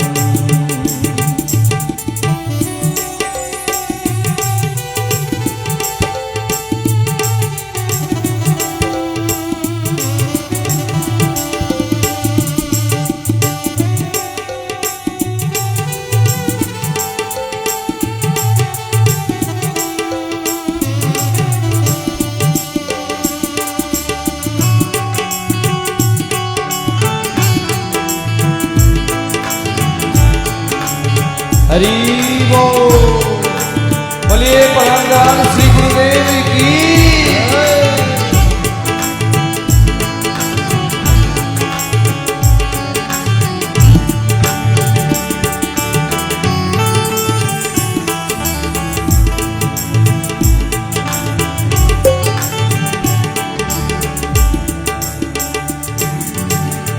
कृष्ण कृपा की आनंद मूर्ति आनंद मूर्ति आनंद मूर्ति कृष्ण कृपा की आनंद मूर्ति दिन जन करुणा निधान भक्ति भाव प्रेम तीन प्रकाशक भक्ति भाव प्रेम तीन प्रकाशक श्री गुरु पतित पावन गुरु चरण कमल भजमन गुरु चरण कमल भजमन गुरु चरण कमल भजमन गुरु चरण कमल भजमन गुरु कृपा बिना नहीं कोई साधन बल गुरु कृपा बिना नहीं कोई साधन बल भज मन भज अनुखा गुरु चरण कमल भजमन गुरु चरण कमल भजमन गुरु चरण कमल भजमन गुरु चरण कमल भजमन गुरु रे गुरु रे गुरु रे गुरु रे गुरु रे गुरु रे गुरु रे गुरु रे गुरु रे गुरु रे गुरु रे गुरु रे बोलिए परम दयाल श्री गुरुदेव की जय গাছ বৃক্ষ বৃক্ষের কাছ থেকে কি শিখলাম ক্ষমাগুণ আমরা গাছের ডাল কাটি তারপরেও গাছ আমাদেরকে ক্ষতি করে না করে কি গাছের ডাল কেটে ফেললাম তারপরে গিয়ে বসলাম ছায়া দেয় এই তুমি ডাল কেটেছি সর বলে না ভগবান শ্রীকৃষ্ণ দশম স্কন্ধের 22 অধ্যায়ের 32 নম্বর শ্লোকে সখাদেরকে বলছেন পশ্যতৈতান মহাভাগান পরার্থৈকান্ত জীবিতান বাতো বর্ষাত পহিমান সহন্ত বায়ন্তিনা অহো এষং বরং জন্মা সর্ব প্রাণোপজীবনম সুজনস্যেব যেষাং বৈ বিমুখাযন্তি নর্থিনঃ পত্র পুষ্প ফলচ্ছায়া মূলবল্কল দারুভিঃ গন্ধ নির্যাস ভস্মাস্তে তকময়ী কামান বিতন্নতে তোমরা গাছকে দেখো গাছ আমাদের জন্য কত কষ্ট করে গাছের প্রতিটা জিনিস আমাদের সেবায় লাগে গাছের মূল আমাদের কাজ করে গাছের শেকড় গাছের কাণ্ড গাছের বাকল গাছের পাতা ফুল ফল গাছের কষ আমাদের কাজ হয় না ধুনো জ্বালাও রাবার গাছের কষ থেকে তৈরি আরো কত কাজ হয় গাছের প্রতিটা অংশ আমাদের কাজে লাগে বৃষ্টি ঝড় গাছ আমাদেরকে রক্ষা করে গাছের তলায় দাঁড়ালে আরাম পাই রোদের থেকে ছায়া পাই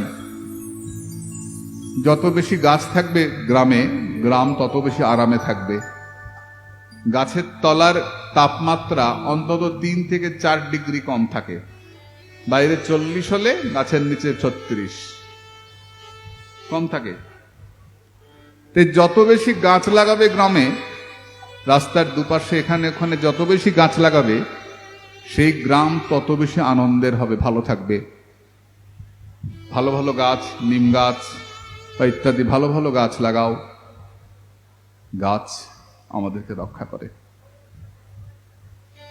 ভগবান কৃষ্ণ দশম স্কন্ধে আজ থেকে 5000 বছর আগে ভগবান কৃষ্ণ গাছের প্রশংসা করে গেছেন। গাছ অন্যের জন্য বাঁচে, ফুল হলে অন্য নিয়ে যায়, ফল হলে অন্য নিয়ে যায়, পাতাও নিয়ে যায়, সব অন্য নিয়ে যায়, গাছ কিচ্ছু বলে না। সাধু গাছের মতো, তৃণাদপি শুনিছেন তরৌরি সহিষ্ণু না। গাছকে কাটলেও কিছু বলে না, সাধুও কিছু বলেন না। শুকাইয়া মরিলেও পানি না মাগয়। গাছ শুকিয়ে মরে যায়, তবু বলে না একটু জল দেবে। সাধু এমনি করে গাছের মতো জীবন যাপন করবেন। তপ্পন্তে লোকতাপেন সাধব প্রায়শ জানা।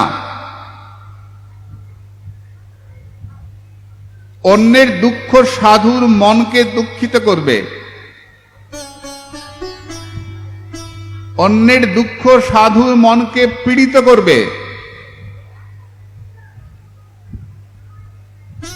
এটা সাধুর স্বভাব। কোথায় বলা আছে? শ্রীমদ্ ভাগবতে যখন মহাদেব বিষ গ্রহণ করছেন, বিষ পান করছেন, দেবতারা গিয়ে বললেন, ভোলানাথ তুমি বিষ গ্রহণ করে আমাদেরকে রক্ষা করো। সমুদ্র মন্থন হয়েছে, বিষ উঠেছে। মা বললেন, বা বাবা, এমনিতেই তো কাঁচা বেল ছাড়া কিছু দাও না। কোনদিন দেখেছিস যে শিবের 56 ভোগ হচ্ছে? বাঙালিরা করে কোনদিন? আমি তো দেখিনি। আর সব ভগবানের, নিতাই গৌরের ভগবানের কৃষ্ণের 56 ভোগ হয়। শিবকে তো আমরা সবসময় ঠকাই, 56 ভোগ দেই। খুব স্টাইল করে শিবরাত্রির দিন সারাদিন রাত জেগে টেগে কি করি, কাঁচা বেল, বেকা শশা, দেখি লক্ষ্য করে, খুব সুন্দর শশা কেউ শিবকে দেয় কিনা আমি তো দেখি না, খুব কমই দেখেছি। সুন্দর দামি শশা দিচ্ছে না, বেকা শশা, ওটা শিবের কপালে। কাঁচা বেল সব শিবকে তো ওসবই দেয় সব। তো মা বলছেন যে শিবকে এগুলো দাও, এখন আবার বিষ দিতে এসছে। আমার মহাদেব বিষ খাবে না। মহাদেব বললেন, পার্বতী যদি আমি বিষ গ্রহণ করি তাহলে জগৎ রক্ষা হবে, আর জগৎ রক্ষা হলে আমার গোবিন্দের সুখ হবে। তাই ভগবত সুখের জন্য আমাকে বিষ গ্রহণ করতে হবে। মহাদেব বিষ গ্রহণ করলেন, তার নাম হলো নীলকণ্ঠ মহাদেব। বলে নীলকণ্ঠ মহাদেব কি জয় হো। কেন খেলেন বিষ? ভাগবত বললেন, তপ্পন্তে লোকতাপেন সাধব প্রায়শ জানা। সাধুর এটা স্বভাব, অন্যের দুঃখ সাধুর মনকে পীড়িত করে।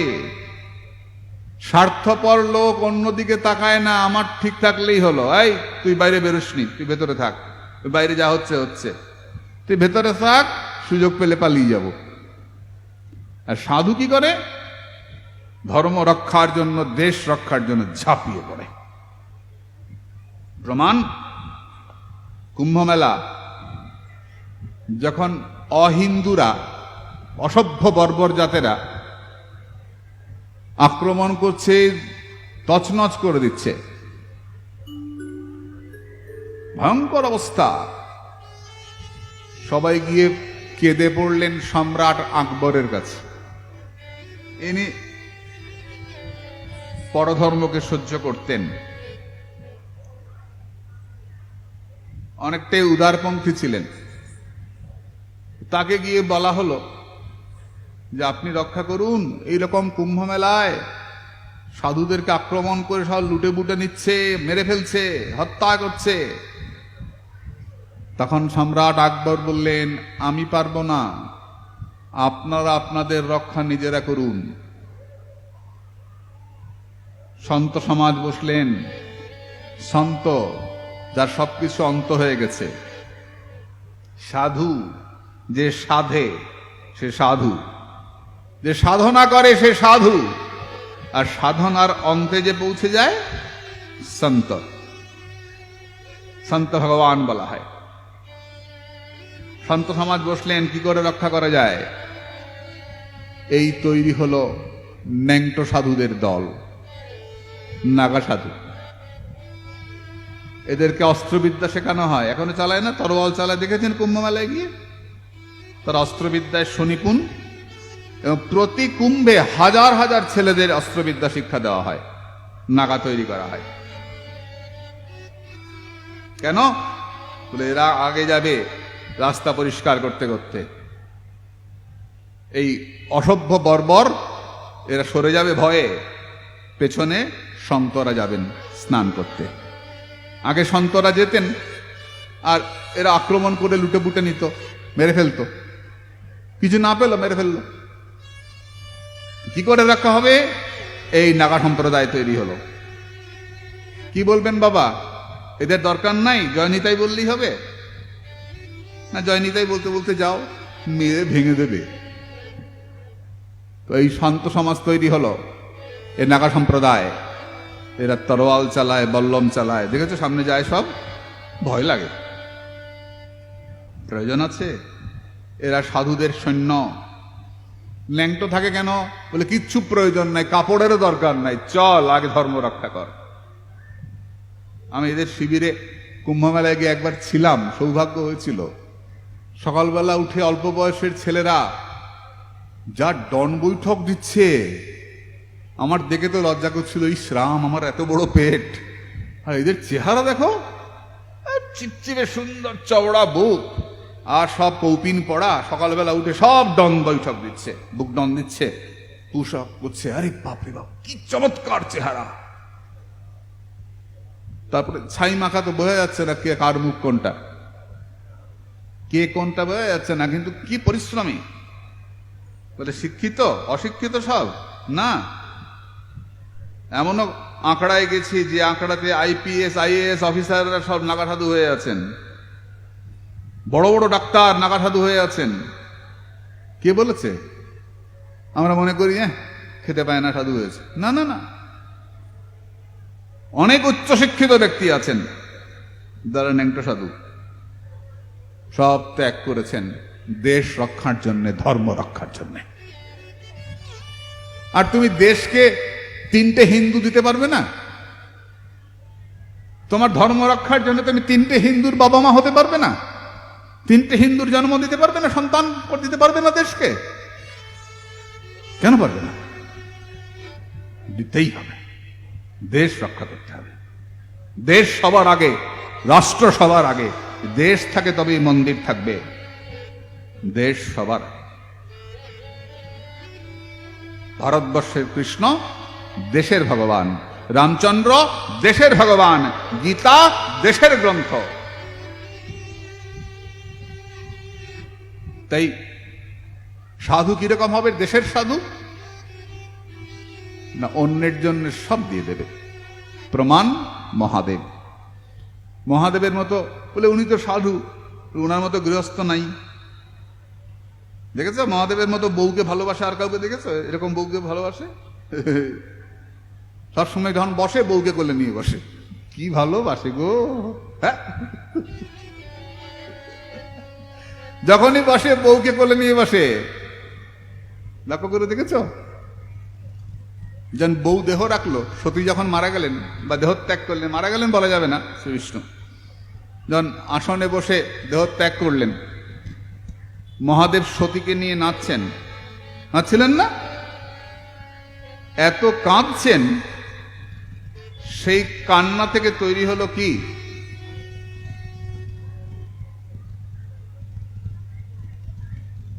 কোন জায়গায় তৈরি হলো? ওই যে আমরা যাই কেদারনাথ, এখন খুলেছে, লোকে যাচ্ছে, এই কেদার তৈরি হলো। কই দ্বার, দ্বার মানে স্ত্রী। আমার স্ত্রী কই? কই দ্বার, আমার স্ত্রী কই, আমার সতী কই? এমন কাঁদছেন মহাদেব, তার থেকে তৈরি হলো কেদারনাথ তীর্থ।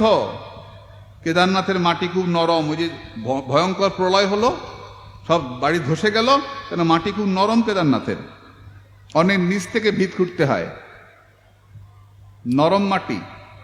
এত নরম কেন? শিবের চোখের জল। আর যে গাছ তৈরি হলো তার নাম রুদ্রাক্ষ। এই রুদ্রাক্ষ, রুদ্র মানে শিব, অক্ষ মানে চোখ, শিবের চোখের জল থেকে যে তৈরি হলো তার নাম রুদ্রাক্ষ। এই দেখো রুদ্রাক্ষ, বৈষ্ণবের চোখের জল রুদ্রাক্ষ। বৈষ্ণবানাং যথাসম্ভব, বৈষ্ণবদের মধ্যে শ্রেষ্ঠ হচ্ছেন মহাদেব। এরকম বউ নিয়ে থাকা ঠাকুর তুমি আর দেখবে না। কি ভালোবাসে গো, কি ভালোবাসে! আরে বাপরে বাপরে বাপ, খুব ভালোবাসে। স্বয়ং নারায়ণ মায়ের দেহটা খণ্ড খণ্ড করে 51 পিঠ তৈরি করলেন, করলেন না চক্র দিয়ে? কোন দিক থেকে কাটতে আরম্ভ করলেন? পায়ের দিক থেকে চরণ কাটতে শুরু করলেন। বলে কেন? শিব তো নাচছেন, প্রথমেই মাথা কাটতে যান নারায়ণ। নারায়ণ জানেন আমি যদি প্রথমে ওটা করতে যাই শিব আমাকেই ত্রিশূল নিয়ে তাড়া করবে, তো ওটা করছেন না। শিব নৃত্য করছেন পাগল হয়ে সতীকে কাঁধে নিয়ে, আর নারায়ণ পেছন দিক থেকে কাটতে শুরু করেছেন। এই সুযোগ, এই সুযোগে আসমুদ্র হিমাচল ভারতবর্ষে 51 শক্তিপীঠের তৈরি হবে। এই 51 শক্তিপীঠ ভারতবর্ষকে রক্ষা করবে। ভক্তিটাও একটা শক্তি, শক্তি না থাকলে শক্তিমান থাকে না। মায়ের কৃপা না হলে কৃষ্ণ কৃপা হয় না। তাই অবশ্যই শক্তির প্রয়োজন। তাই 51 শক্তিপীঠ তৈরি করলেন কে? ভগবান বিষ্ণু। আমরা বলবো আমরা বৈষ্ণবরা তো যাই নাই, আমরা তো বৈষ্ণব অনেক ওপরে আমরা, কিন্তু ভগবান বিষ্ণু এই টুকরো টুকরো করে মায়ের দেহ ছড়িয়ে দিলেন আসমুদ্র হিমাচলে, শক্তিপীঠ তৈরি করলেন। সর্বশ্রেষ্ঠ শক্তিপীঠ কোনটা? মা কামাখ্যা। এটা নিয়ে অনেক বাজে বাজে কথা বলে, ওরা তো অনেক নোংরা কথাই বলে। অপূর্ব তত্ত্ব। বাবা কামাখ্যায় গেছেন আপনারা? গেছেন কেউ? হাত তুলুন তো। যান নাই? গেছেন? বাহ, যাবেন। আমি বছরে 2 থেকে 3 বার কামাখ্যায় যাই। অম্বুবাচীর সময় জানিস মা, অম্বুবাচীর সময় কামাখ্যা যাব, আমার একটা মনে হচ্ছে দেখি তো কি হয় ওখানে। বাস বন্ধ, গাড়ি উঠবে না, ভীষণ কড়াকড়ি, হেঁটে উঠতে হবে 5 কিলোমিটার। আমি সপরিবারে চললাম কামাখ্যা দর্শনে। তো যাওয়ার সময় হেঁটে উঠছি, সেরকম কষ্ট কিছুই হয় নাই। বহুবার গেছি কামাখ্যা, আবারও যাই, আবারও যাব। তো যাওয়ার সময় তো আমি জয় মা কামাখ্যা, জয় মা কামাখ্যা করতে করতে যাচ্ছি, কারণ যে ধামে যেতে হয় সেই ধামের জয় দিতে হয়। পুরীতে গেলে জয় জগন্নাথ বলতে হবে, বৃন্দাবন গেলে জয় রাধে বলতে হবে, নবদ্বীপে গেলে জয় নিতাই জয় গৌর বলতে হবে, না ধামের অধীশ্বরকে বলতে হয়। জয় কামাখ্যা করতে করতে যাচ্ছি অম্বুবাচীতে, হাজার হাজার লোক, কি জানি কি হয় বাবু, যা দেখি গা যাই। বিশ্বাস কর মা, যখন কামাখ্যায় ঢুকলাম আমি অবাক হয়ে গেলাম। হাজার হাজার মানুষ, সব তিলক করা, মালা পড়া, খোল করতাল, কি কীর্তন হচ্ছে, দলে দলে দলে দলে 10 জন 12 জন 15 জন করে করে দল কামাখ্যা মন্দির ঘিরে শুধু কীর্তন কীর্তন, কীর্তনের বন্যা বইছে আমার নিজের চোখে দেখা। ন্যাংটা সাধুরাও আছে, ওই যে ওরা যে আছে না, ওইসব সাধুরাও আছে, আলাদা করে রাখা হয়েছে ওদেরকে, পুলিশ গার্ড দিয়ে রাখা হয়েছে। আর পুরো উঠোন জোরে শুধু কীর্তন আর কীর্তন। আমার যাওয়ার সময় জয় মা কামাখ্যা বলতে বলতে গেছি, আর আসার সময় হরে কৃষ্ণ মহামন্ত্র কীর্তন করতে করতে এসছি। বলে কেন? বৈষ্ণবী দেখে আসছি তো, আমি তো বৈষ্ণবী দেখে আসলাম।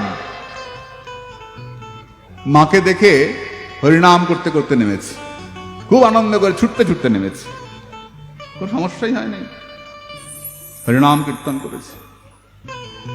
শক্তিপীঠ, শক্তির প্রয়োজন আছে, মাকে প্রণাম করতে হবে। মা তো শক্তি দেবেন আমাকে কৃষ্ণ ভজনের। যোগমায়ার কৃপা না হলে হরিভজন হবে না। আর মাকে ভোলানাথ খুব ভালোবাসেন, এইরকম ভোগী নাই, এরকম বউকে ভালোবাসে এমন নাই। আবার বলে ঘরে বসে ভজন হয় না, হয়তো এইরকম ত্যাগী নাই, তাই না? বলে এ মা বউ কোলে নিয়ে বসে থাকে, লজ্জা নাই? চিত্রকেতু বলেছিলেন রাজা, এ মা বউ কোলে নিয়ে বসে থাকে, কেন কোলে নেয়? মহাদেবের কোলে পার্বতী কেন, মা কেন? প্রথম ভাগবত পাঠ কে করেছিলেন? মহাদেব। প্রথম শুনেছিলেন কে? মা পার্বতী আর ওই ছোট্ট পাখিটা শুনেছিল না? তারপর বলছিল, মা ঘুমিয়ে পড়েছিল আর পাখিটা তারপর বলছিল, তার উড়ে উড়ে চলে গেছিল, হয়ে সুখদেব গোস্বামীর জন্ম হলো, সবাই জানি। প্রথম ভাগবতের শ্রোতাকে মা। যে ভাগবত শোনে স্বয়ং দেবাদিদেব মহাদেব তাকে কোলে করে রাখে। কেন? ভাগবতের শ্রোতা যে হয়, যে কৃষ্ণ কথা শোনে, সে মহাদেবের কোলে থাকে। মহাদেব তাকে কোলে করে রাখে যে হরি কথা শ্রবণ করে। মহাদেবের মাথায় গঙ্গা। কেন? গঙ্গাধর না? শিবের মাথাতে গঙ্গা পড়ে কেন? গঙ্গা কোত্থেকে এসছে? গোবিন্দের চরণ থেকে। যে গোবিন্দ চরণে থাকে, স্বয়ং মহাদেব তাকে মাথায় করে রাখে। তাই গঙ্গাকে মহাদেব শিরে ধরে রে, যে গোবিন্দ চরণে থাকে গোবিন্দ দাস, গোবিন্দ দাসীকে মহাদেব মাথায় রাখে। আর হরি কথা শুনলে মহাদেব কোলে করে রাখে। মহাদেবের কোলে যদি উঠতে চাও, প্রাণ ভরে হরি গুণ গাও, হরি কথা শোনো। ছাইমাকে কেন? এরকম ত্যাগী তো নাই। ছাইমাকে কেন? মহাদেব দাঁড়িয়ে আছেন, এই সময় মরা যাচ্ছে, তো মরা যাওয়ার সময় বলো হরি হরি বল বলে না, ও কীর্তন করছে, ও কীর্তন যাচ্ছে। তো মহাদেব ভাবছেন যে বাহ, কি ভক্ত রে এরা রে, যাই এদের সঙ্গে একটু হরিকথা শুনি। মহাদেব সঙ্গে কীর্তন করে যাচ্ছে।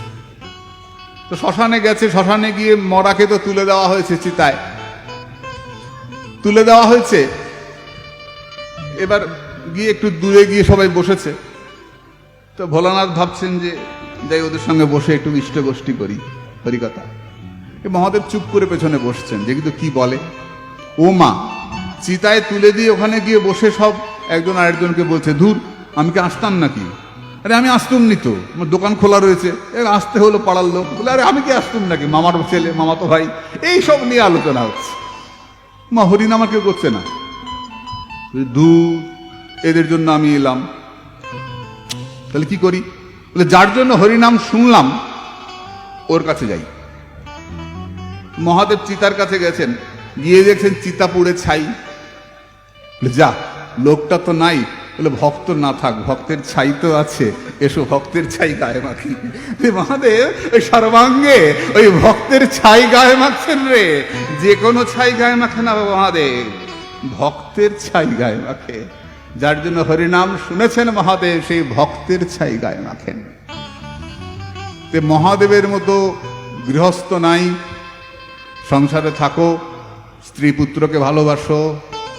আবার মহাদেবের মতো সাধু নাই, নামানন্দে নাচে শিব, বসন না মানে। পরনের কাপড় খুলে যায়, খেয়াল থাকে না, নামের আনন্দে নাচতে নাচতে। পঞ্চমুখে রাম নাম গান ত্রিপুরারি, 5 মুখে হরিনাম কীর্তন করেন মহাদেব। তাহলে মহাদেবের প্রসাদ পাবে না কেন? শিবের প্রসাদ পেতে নাই, শিবের স্নান জল পেতে নাই কেন? মহাদেবের 5টা মাথা, পঞ্চমুখ না, 1 2 3 4, ওপরে একটা 5। মহাদেব ওপরের মাথা দিয়ে বিষ পান করেছিলেন।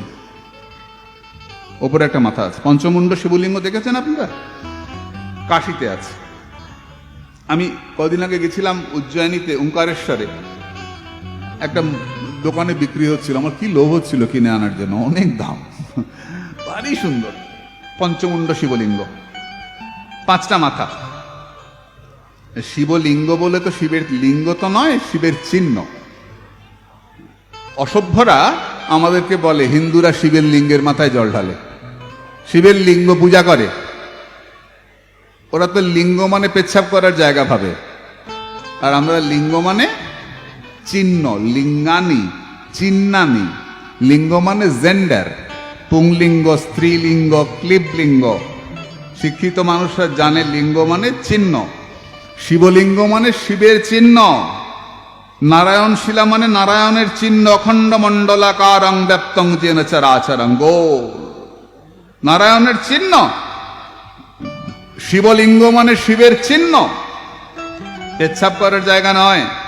তাহলে ওর মধ্যে চোখ আঁকতো না, মাথা থাকতো না, অসভ্য বর্বরেরা এগুলো বলে। শিবলিঙ্গ মানে শিবের চিহ্ন, লোগো, জেন্ডার, যা বলো শ্রীবিষ্ণু।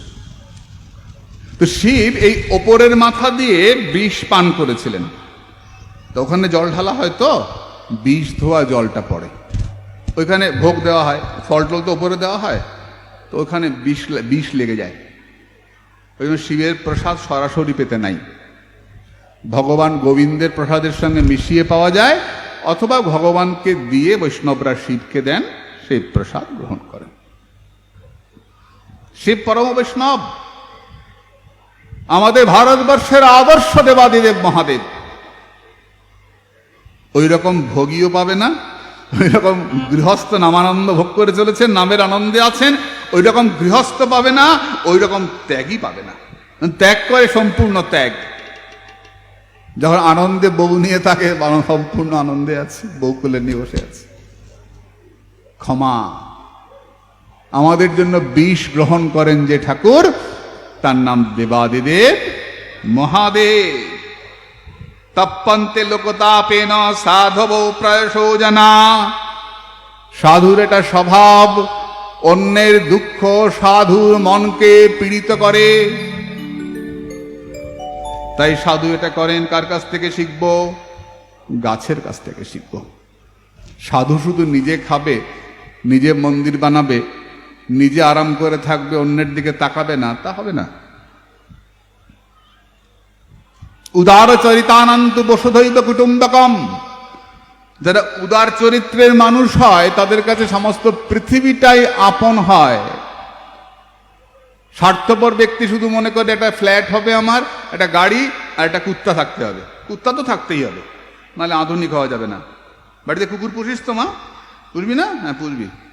আগে হিন্দুরা মরার সময় বুকে থাকতো গীতা, এখন তাকে কুত্তা। আগে মুখে গঙ্গা জল দিত লোকে, এখন কুত্তায় ঠ্যাং তুলে দেয়। হিন্দুদের পরমাগতি এখন ওইটাই, কুত্তা পোষা। আগে ঠাকুর পুজো করতো, এখন কুকুর পুজো করে। ঘরে কুকুর ঘুরে বেড়ায়, সারা ঘরে কুকুর চেটে বেড়াচ্ছে, ঠ্যাং তুলে বেড়াচ্ছে। মানে ভগবান কি করে থাকবে রে? কুকুরের দৃষ্টি পড়লে সেটা ভোগ হয় না। কুকুরের লোম অত্যন্ত অপবিত্র, কুকুরের বিষ্ঠা দুর্ভাগ্য ডেকে আনে। বলে কুকুরকে আমরা পুজো করি, হ্যাঁ উঠোনে বাইরে, কুকুরকে আদর করো বাইরে, ঠাকুর ঘরে কুকুর থাকবে না। এগুলো মানতে হবে তো, অবশ্য মানতে হবে। আমরা কুকুরকেও পূজা করি, বিড়ালকেও পূজা করি। বিড়াল কার বাহন?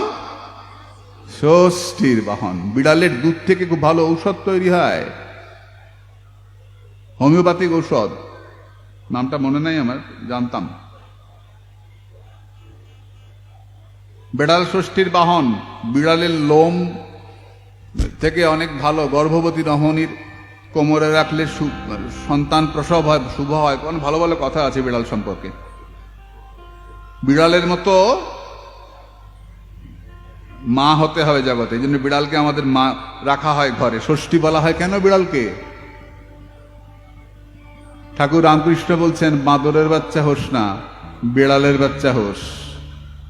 কেন বলেছেন? বাঁদরের বাচ্চা বাঁদরকে ধরে থাকে, আর বিড়ালের বাচ্চা বিড়াল বাচ্চাকে ধরে থাকে, বাচ্চা বিড়ালকে ধরে না। ঠাকুর বলছেন, তুই ভগবানকে ধরিস না, এমন কর যেন ভগবান তোকে ধরে থাকে, গুরু তোকে ধরে থাকে, তাই অবশ্যই তোর ভালো হবে। ঠাকুর বলছেন, বিড়ালের বাচ্চা হোস, বাঁদরের বাচ্চা হোস না। আমাদের হিন্দু ধর্ম এত সুন্দর। কুকুরকে ষষ্ঠীর বাহন বলেন নাই, বিড়ালকে বলেছেন। কেন? বিড়াল যেমন বাচ্চাকে ধরে রাখে, তিনি মা ষষ্ঠী আমার সন্তানকে ধরে রাখবেন। মা দুর্গা, ষষ্ঠী মানে দুর্গা, দুর্গা আমাকে রক্ষা করবেন। তো বিড়াল উপকারী প্রাণী, বিড়াল ঘরে থাকা ভালো। বিড়ালের কাছ থেকে আমরা বৎসলতা গুণ শিখতে পারি। বিড়াল কি করে বাচ্চাকে রক্ষা করে, এরকম আর কেউ রক্ষা করে না। জন্মের পর থেকে 7 বার ঘোরে, এখান থেকে ওখানে, ওখান থেকে ওখানে। অন্য কোনো প্রাণী আছে হস করে ওঠে, একেবারে বাচ্চা ছাড়বে না। ওর যে কুকুর আসলে আঁচড় মেরে দেবে, বাচ্চা ছাড়বে না। বিড়াল বাচ্চাকে খুব ভালোবাসে। তো বিড়ালের কাছ থেকে মা হওয়া শিখতে হয়। বিড়ালের অনেক গুণ বলতে গেলে সময় লেগে যাবে। অবশ্যই ভালো, পুষবেন, কিন্তু ভগবান আছেন মনে করে পুষবেন। কুকুরকেই প্রধান করবেন না। আমাদের এটুকুর মধ্যেই প্রাণ। কুকুর একটা ফ্ল্যাট, একটা গাড়ি, 2টা বাচ্চাকে, একটা বাচ্চা বিদেশে পড়ে, ইংলিশ পড়ে, ইংলিশে কথা বলে, মাকে মামি বলে, বাবাকে মামা বলে, হয়ে গেল বিদেশি বাচ্চা।